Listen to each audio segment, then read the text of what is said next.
What is up, y'all? Goofy Rexy here, and hope everybody is doing well. And welcome this week to week 9 of the weekly headliner. If you're new and you want to know what the weekly headliner is, it's where we talk about what's going on or what's upcoming this week in Marvel Strike Force. And then we also recap some of the things that happened last week. So this week, we got the White Tiger event that's currently active right now. We got a few flash events, or one flash event that's coming back this week in Chaos Theory. And we definitely got to talk about as well the 2021 preview that dropped last week on Friday.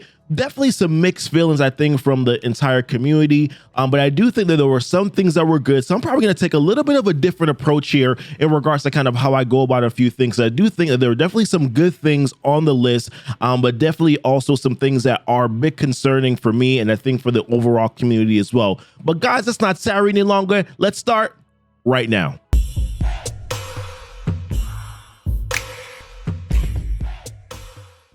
Welcome back, guys. And if it's your first time coming to the channel here and you would like to see some more Marvel Strike Force content, consider hitting that subscribe button. Also hit that notification bell as well so that you know when my videos do go live. Also, there in my description, there's a lot of different links there.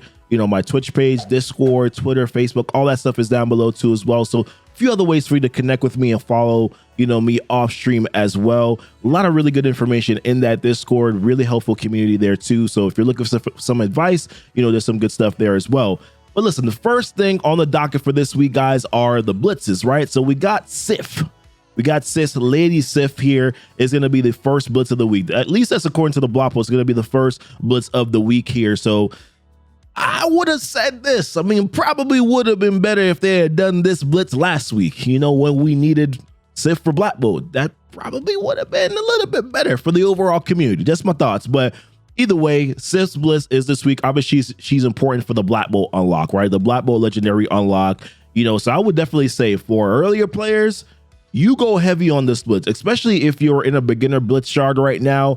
You know, you're not competing with later game players, right? So definitely, you know, pump it, you know, to make sure that you're going to be able to land as many shards as possible. She's a War Store farm, and War Store is super RNG. There's not a lot of War Store credits, so it's definitely a grind, man. So I would definitely recommend, you know, if you have a chance, you know, go really hard here on making sure that you're getting as many shards as you possibly can. And she's really helpful early game too. If you're using the Wave 1 Avengers team, you know, you can actually use her on that team with like Thor. I think people have talked about Sif, Cap, you know, Hulk, you know, together, kind of taunting, taking a lot of hits, you know, building up those charges on Thor, man. You know, man goes hard, you know, after those charges. So for beginner players, a lot of them are having a lot of success in arena, you know, with that mashup there. So definitely, like I said, go hard on this Blitz. Next Blitz is going to be Stature. So Stature is was one of the part of the Reminex celebration. Remember the poll? We had to do the poll to vote on who, you know, we wanted to get a Blitz for, Wasp or Stature. Obvi, we won Stature, right? So Stature is the winning character here. So her Blitz is supposed to be on Thursday, and she's a note farm, so I don't really know if the numbers, the predictions are going to be super high, you know, where this is concerned. And I'll show you too. So she's in Cosmic 1-9, which I think a lot of players are probably already able to get to, and even earlier players, if you're probably playing this game for 75, 60 plus days, you probably already got to this node already and can 3-star it and farm the character here too. But Stature, very important. Actually, super important to be able to unlock Jubilee. You got to use Pimtech characters, right? You need them all at 5 stars. So definitely, I think, is important. Numbers, like I said, I don't think are going to be super high, though, in my opinion. You know, this was the Blitz predictions from Baku last week. 33 mil up top 1%. You know, so this is probably going to be more resemblant of this is more going to resemble the Sif numbers, I think, right? This is kind of what you're going to be looking at: 33, 14, 4, 7.7, 3.6, you know, kind of all the way down there. Now, this is the Bishop Blitz. So Stature's Blitz is going to be on Thursday. This was the predictions for Bishop. I don't think these numbers are going to be high. Like I said, she's no farmable. Yes, she's important for a legendary unlock, but I feel like because she's no farmable, people can grind it out. People are kind of tired of blitzing. I don't know if you're going to see a lot of the numbers going to be this high. You're going to see blitz predictions for Sif coming out today, you know, in the Discord, and you're going to be seeing the blitz predictions for Stature. You know, that's going to be coming out on Thursday too. So take a look at what that's going to look like. kind of, plan your day, your week out accordingly. Another thing that's going to be happening this week is going to be Chaos Theory. So Chaos Theory is going to be on Friday, and right, that's an important event. If you want to get your promotional credits, your silver and your gold promotional credits here. Do not want to remind, so for earlier players, if you do not have Shuri, you can still do all the way up to tier 4, right? So you don't have to use Shuri for, obviously she's better, for it, but all the way up until tier 4, you can use the other Wakandan characters, in Chaos Theory. So just keep that in mind. Get as many promotional credits as you can. There is going to be a double drop event, Wakanda Nation, for the characters here. And that's going to be, essentially, you can only really farm. Double drops only apply to campaign characters. So that's Okoye, and that's Black Panther, the protector of Wakanda. So that's, so we could have Black Panther is going to be in Nexus 4-9. Okoye is in Nexus 6-3. Unfortunately for M'Baku and Killmonger, they're in store. So there's going to be no double drops there. They probably maybe want to do some double drops for characters like that, at least for the raid store, right? Because Killmonger, though the raid store in general, it's kind of hard. It's an RNG store, man. It's an RNG store, so you don't really get characters. Killmonger could not show up for days, right? So it would be nice to have some double drops there. Arena, I get it. I mean, Arena store is a pretty easy farm, so you probably don't have to worry about it then. I do want to show this infographic. I actually showed it last week, and I felt kind of bad because I didn't mention the creators of this, infographic. So Ebooombe and Dr. Chaos, they do a lot of really good work, a lot of really good infographics. This infographic is actually on my Discord, where they go through like all of the flash events, Block Party, Payday, Relic Hunt, Chaos Theory, and kind of talk about the characters that are allowed. They go through the different tiers, the possible rewards that you could get. They have a nice little agenda that once again, you can't see behind my big old head. There's like a little agenda thing down here where, they talk about where they're farmable, things like that too. But yeah, man, go check out this infographic. I'm actually going to leave a link to both Dr. Chaos's and Eboombe's Discord. I'm going to leave that down below so that you guys can take a look at that too. They also stream, on Twitch as well, Marvel Strike Force content. So definitely go check them out. But yeah, Chaos Theory, like I say, these two characters are in the campaigns, Okoye and Black Panther. You got, these characters here that are in stores. Tier 5 event, like I said, tier 4, you only need 4 Wakandan characters. So definitely go check out this infographic. I think it's very helpful. All right, next on the list here, we're going to talk about Ebony Maw. That event is most likely going to be sometime next week. The double drop, there's probably going to be a double drop event for that, for Inhuman characters. And then also there's going to be a login calendar as well, for your Inhuman characters as well. For double drops, I always say this for your double drop events, that normally goes live when you get, offer reset, right? So offer reset time is when you have those double drops. So my recommendation always, when the offer reset, it goes live, wait, don't farm it on that day when you log in.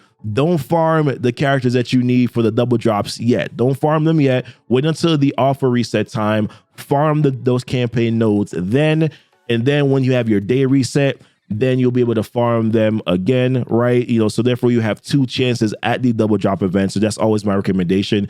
With the Inhumans, these are the characters that you have available. Yo-Yo, obviously, premium orbs, probably can't really get her, right? So the other options, you got to unlock Black Bolt. So if you don't have unlock Black Bolt, that kind of sucks, right? But for the other characters, Miss Marvel, Quake, Crystal, Karnak, Miss Marvel, Quake, and Karnak are in no campaign nodes. Miss Marvel is in Mystic 2-6.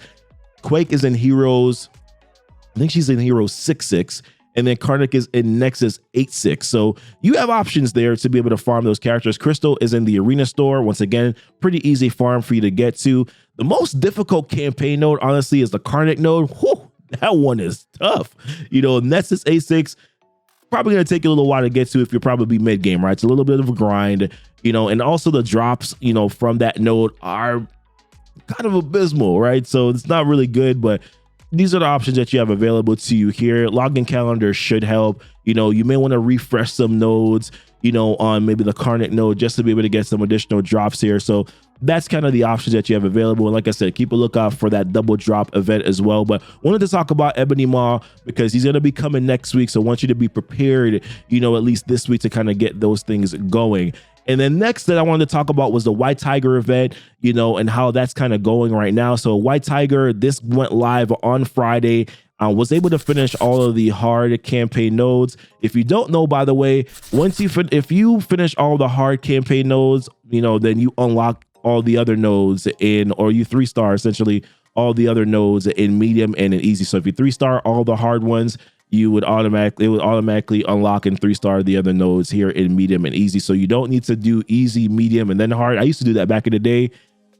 Oh boy, that was a bad decision. So yeah, now I know. So don't do what I used to do. All right. So if you finish all the hard ones, then you automatically unlock medium and easy. So, you know, right now I'm using some extra cores here, you know, which is why I didn't really go that hard in the lunar event, because I wanted to save up my cores to be able to, you know, refresh do the 50 core refreshes on campaign energy here. Getting those fragments. I've gotten some pretty good drops right now. I'm kind of tinfoil hat in this right now. I do have enough shards to unlock White Tiger. I'm just holding off right now because I feel like I'm getting better drops because I haven't unlocked her yet. So the game thinks that I need more shards. I don't know. Yeah, that's just my thought. Right. But yeah, pretty easy event with the infiltrator tag. Now for my baby account, my beginner's account, not so much. Right now, we were not able to do the medium event for it. This was just not going very well at all. We tried. I will say this for earlier players, once you should definitely try at least the first node of each difficulty.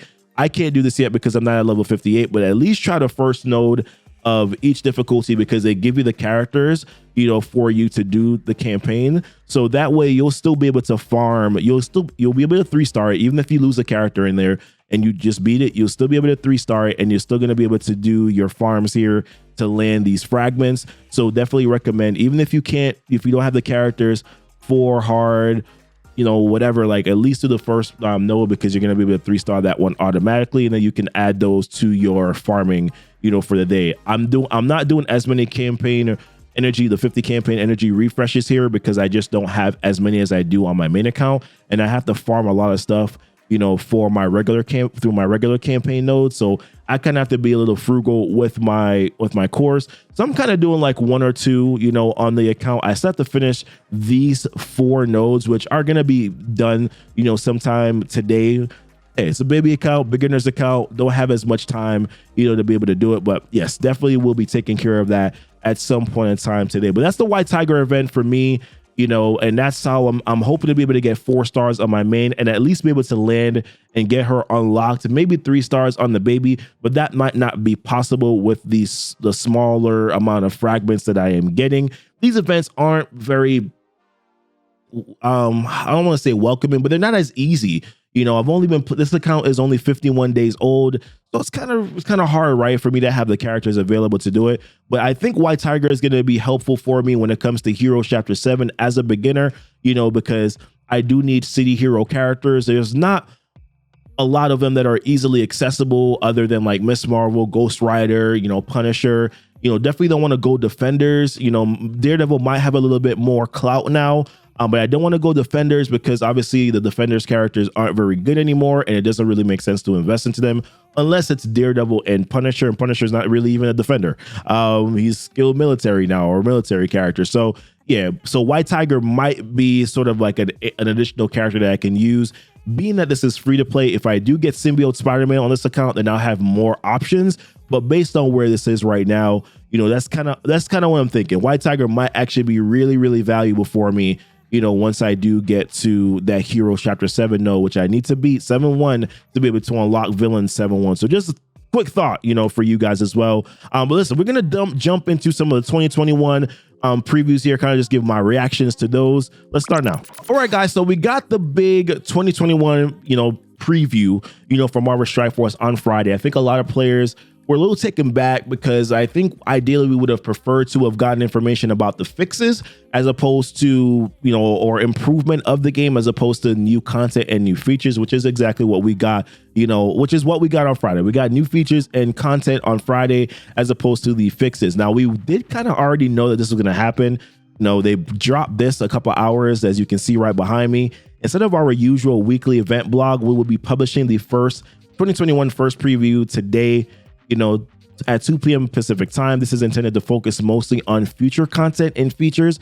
So we will cover current feedback and technical issues. So technical issues definitely was addressed here in the follow-up to the community feedback acknowledgement post next week, which actually does coincide with their 3-week timeline that they told us about previously before.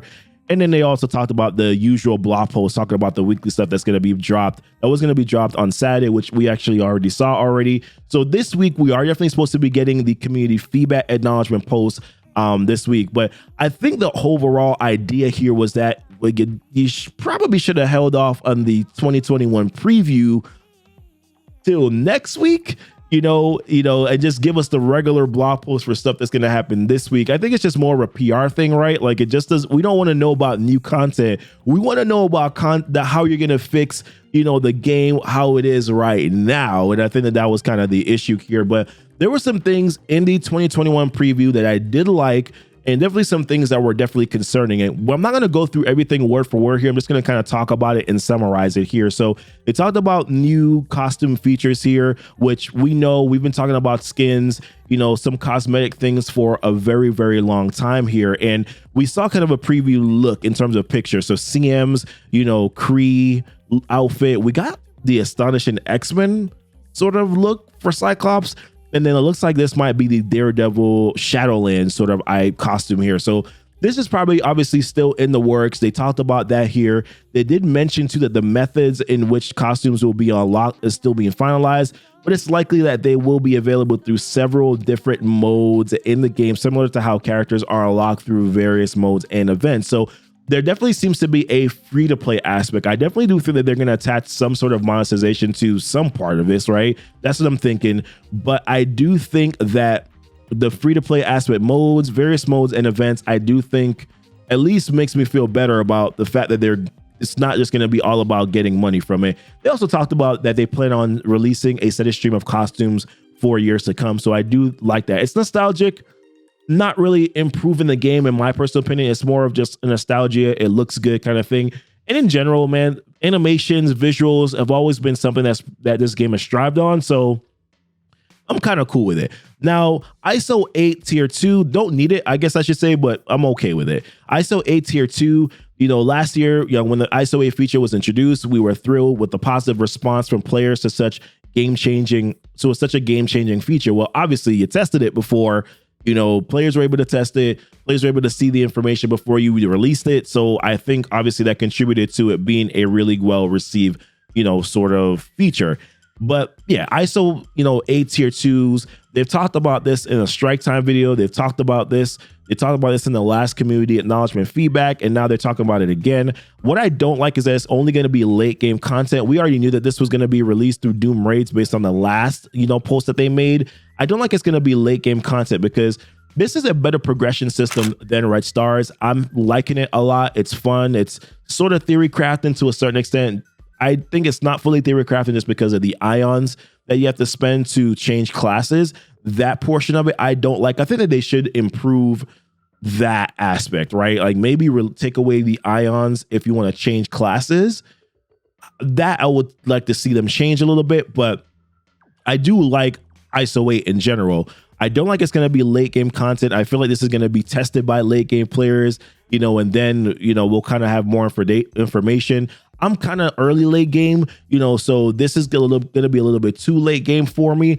I'm just more like I would like to have access to it, before it goes there. But I'm assuming that they're going to be releasing it through other methods throughout the game as we progress here. So I guess I'm going to have to be patiently waiting, for that to be released to us. But like I said, it's just more of I like ISO 8. I wanted to have access to it. I think this is probably going to be something that's going to be, they said last time it's going to be released in the spring. So hopefully it's going to be released sometime probably April, May, whatever, around that time. Now, this one was crazy concerning, right? Strike Pass, this one right here. So most likely you've been earning rewards with Mojo's Mayhem in Real-Time Arena. We'll be using a similar system called Strike Pass to grant extra rewards for completing daily objectives. So don't know if this is going to be existing objectives, including some new additions. In most cases, this means you'll get more rewards, including orange gear for the actions. I think this is very key for the actions you've already taken in game. So this gave me some comfort, additional rewards for things that I'm already doing in game. Now, there is different levels of the battle pass, right? There's a free to play version, and then there is the spender, get the other premium rewards, $20 option, and then there's a $40 one if you want to skip ahead, I think 30 objectives here. So I'm curious as to whether or not they're going to attach another monetary value to this right here. It is kind of unclear whether that is just going to be an additional feature that if you pay your $20 to be able to get the premium rewards, that's going to also be covered in the Strike Pass, or if there's going to be an additional feature. So I think ultimately this was the biggest concern, is more money is what you want from us. And that, I think, didn't feel very good. Now, I do like that they said that that for action that you're already taking in the game. So does it seem like there's going to be a lot of additional things that you're going to have to do? And most of these are going to be things that you're already doing in the game. So I'm assuming this might include things like arena, maybe if you're doing your regular arena, maybe if you're doing raids, blitz, things like that, maybe campaign farms, like things like that you're already doing in game, that you're probably going to be able to get rewards for. So that I do like, that portion I do like, but just the fact that you haven't fixed the original battle pass, the original RTA, introducing this, I think this took some gumption, or is that the right word? I don't know. Like it took a little bit of something for them to actually do this. They did talk about varying levels of rewards for newer players, containing blue to purple gear, while for veteran players containing more orange gear. So we'll have to see what that looks like. Exclusive original character I thought was kind of cool. New Marvel Universe character is going to be coming, and Marvel Strike Force is going to be, is going to be a game that's going to be featuring that new character. So they're going to be unveiling closer to the game's anniversary around March or April. I thought this was pretty cool. I thought it was just like a cool thing that they're going to be doing. Next on the list here was Save Squad tabs. So they talked about Save Squad tabs, which is going to be coming in the future. So we don't know exactly when this is going to be rolling around, but they're going to be having some other tabs for things like arena, blitz, and then also raids. In the meantime, though, they're going to be having, as a stopgap, as they said, they're going to be adding more additional save squads, in the next game version, which I'm assuming is going to be the next pass, like the next patch. Not pass, the next patch. So listen, I mean, additional save squads in general are needed. Arena, maybe not so much. Blitz for sure. Definitely raids. We definitely need more save squads. I think that they should be doing both. Add an additional save squads, period. I think we need at least, there's 32, 33, teams in the game. You're going to be adding more teams. Give us up to 40 save squads. Give us up to 40 save squads, and then add those tabs with the same amount of save squads moving forward. I think that would be a really good direction to go. So I do like the save squad tabs. We've been asking for this for a long time. There's a lot of war hybrid teams now that people are using, myself included. Raid. You have your Alpha, your Greek, your Gamma raids. I like to save different teams for different nodes in those. So yeah, but definitely I'm cool with this. If they add those tabs, I would like that. Raid season milestones, great. I think was a good feature added to. They talked about how they're going to be adding some top tier milestones for additional rewards, including orange gear. Orange gear is definitely needed. Raid milestones are kind of meh right now, right? Because we go through them so quickly, at where I'm at in the game right now, we go through them so quickly. I think mid to late game, I mean, you kind of go through these pretty quickly. Earlier game might be a little bit more of a struggle, but I do like the top tier milestones being added because, like I said, in a day, we're done with the milestones. So do like that, but they already mentioned that previously before. Raid key tracking, this is going to be more of an alliance leader thing. Quality of life improvement. I think there was already ways to see where people are using their raid keys. So feel like there's a lot of other alliance leader or alliance sort of quality of life improvements that they could have added to the game. Now, this one concerning a little bit. The team wants to give additional value to opening basic Red Star orbs, and we're doing this by introducing a new currency that will be a part of the orb drops. Okay, new currency.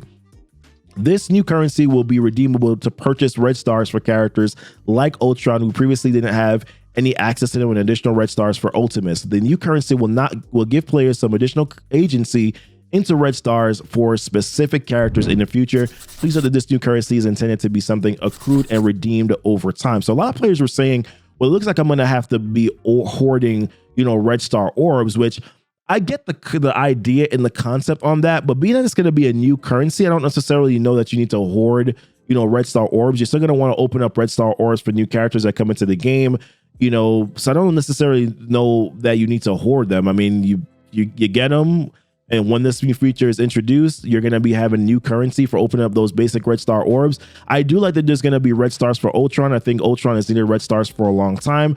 This might make him super OP though, so we'll see how that works out. But I actually do like this. I have a different thought process on this. I think Ultron's a great character. The new currency doesn't bother me whatsoever because, like I said, as long as I'm still getting the old currency to be able to open up my Elite 4s, my Elite 5s, my Elite 6s, I'm cool. This new currency is just an additional thing that I can accrue over time and then put it on characters like Ultron. Not curious about Ultimates, who cares? But I do like that additional, there's additional feature. I think this is actually pretty good in my opinion. Maybe I'm looking at this wrong. If I am, just let me know, or let me know what your thoughts are when it comes to this. API, dope. I think this has been needed for a long time. API is something that has been in a lot of other different games, man. So adding API to MSF here, man, I think would be really good. Great feature in my opinion. So I'm actually looking forward to that quite a bit. Under review, they also mentioned a few other things down here too. Well, for API, let's not skip over this, right? XP upgrades, ISO 8 upgrades, traits, things like that you'll be able to see with API, kind of coinciding, I think, with MSF.gg. Beautiful to be able to do that. I think it would be dope. They're going to be adding probably some more features moving forward. Pimp Toxic and Ty J Man are great for MSF.gg. If you haven't checked it out yet, definitely look at that website for sure. A lot of really good things there. And then under review, they talk about a couple other topics: Alliance War, Real-Time Arena. This one needs to be addressed. They talk about players quitting, putting more incentive on focusing on winning matches. They got to fix matchmaking. Matchmaking got to be fixed. Winning is only cool, or the emphasis on winning is only cool if you're going to change some of the objectives, lowering the objectives, because if it's going to be more incentives on knockouts, then you're going to have to lower objectives on character abilities, right? You're going to have to lower those. So I'm hoping that they're going to be, if you're going to be putting more emphasis on winning, you're going to fix matchmaking, number one. You're also going to be lowering the objectives needed to the completed objectives. You're going to be lowering the objectives where you're going to not need as many abilities. The 600s are going to be cray if you're still if you're going to be putting more incentive on winning. So those are just my thoughts where that's concerned. Matchmaking needs to be fixed. They need to be a little bit more, creative with a lot of the objectives that I think that they're giving. They need to do a better job of kind of monitoring, how they're selecting characters that you have to get objectives for. There's a lot of different things that they need to switch out. Like, I think some of the new characters should not be introduced, like Shadowland and, like Astonishing X-Men. Like, some of those characters should not be included as objectives. Yes, they can be used for other things, like if it's Mutant or X-Men or whatever, but do not put Shadowland as an objective. I don't think that that's fair to a lot of players who are just getting to level 64 and are just unlocking this game mode. I don't think that that's right. And they talked about Alliance War, things like that. But definitely, I'm curious to see a few other things that they're going to be fixing here. This was all about new content and new features. I want to see what they're going to be doing to fix the game, the bugs, technical issues, things like that. But we're going to be able to see that next week. But this is just kind of like my reaction to it. I think that a few of these things were pretty good. The save squads, API, red stars for Ultron, I'm looking forward to. Raid season milestones, definitely looking forward to. This is a cool thing. Exclusive original character strike pass, concerned as a heck where that is concerned. And ISO tier 2 would just like to be able to have access to it. In costumes, meh, right? But listen, guys, want to know what your guys' thoughts are. Obviously, this was a longer video, a lot of information to cover, in regards to game stuff for this week, but then also things, recapping kind of this stuff from last week. But appreciate you guys much. Love you guys. Y'all be blessed. Y'all be safe.